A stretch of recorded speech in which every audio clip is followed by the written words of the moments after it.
రైతంటే దేశానికే వెన్నెముక. అంటే దేశానికే అన్నం పెట్టేవాడు ఒక్క రైతు మాత్రమే. అలాంటి రైతన్నలు బాగుండాలని మనసుపూర్తిగా కోరుకుంటున్నాను. రైతు సోదరులందరికీ నా హృదయపూర్వక నమస్కారాలు. నేటి రోజుల్లో ఉద్యోగాలు, బిజినెస్ లాంటి వాటికంటే ఎక్కువ మంది వ్యవసాయం మీదే ఆధారపడి జీవిస్తున్నారు. ఇలాంటి మన రైతుల కోసం ఈరోజు ఒక ముఖ్యమైన విషయం మాట్లాడుకుందాం. మనమందరం ఎక్కువ దిగుబడి రావాలి అని, పురుగులు రాకూడదని రసాయన మందులు స్ప్రే చేస్తున్నాం.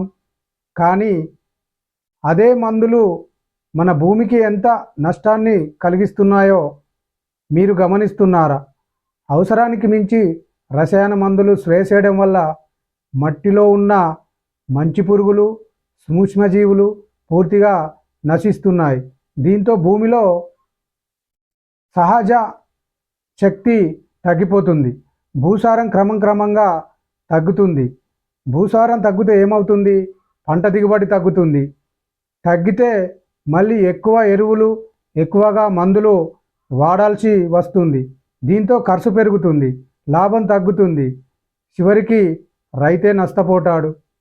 ఇంకా ముఖ్యమైన విషయం ఏంటంటే, ఈ రసాయన మందుల వల్ల మన ఆరోగ్యానికి చాలా ప్రమాదం.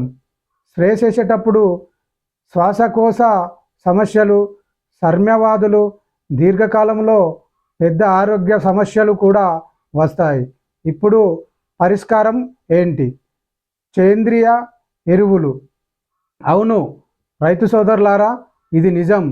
సేంద్రియ ఎరువులే మన భవిష్యత్తుకు ఉపయోగపడతాయి. పశువుల ఎరువు, వరి కంపోస్టు లాంటి సేంద్రియ ఎరువులు భూమిలోని భూసారాన్ని పెంచి భూ సమస్యలు రాకుండా పంట ఏపుగా బలంగా పెరిగేలా సహకరిస్తాయి. అందుకే రైతులందరూ గమనించాల్సింది ఏంటంటే, స్ప్రే మందుల వల్ల భూసారం నష్టపోతుందనేది ఫస్ట్ ప్రతి ఒక్క రైతు గమనించాలి.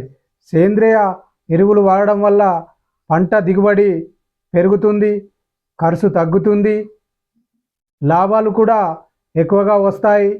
అందుకే అందరూ సేంద్రియ ఎరువులు వాడితే మన ఆరోగ్యానికి మంచిది, మన పంటలు కూడా బాగా పండుతాయి. అప్పుడు రైతు బాగుంటేనే దేశం బాగుంటుంది, దేశం బాగుంటే అందరూ బాగుంటుంది. నా వీడియో కనుక మీకు నచ్చితే ప్రతి రైతుకు షేర్ చేయండి.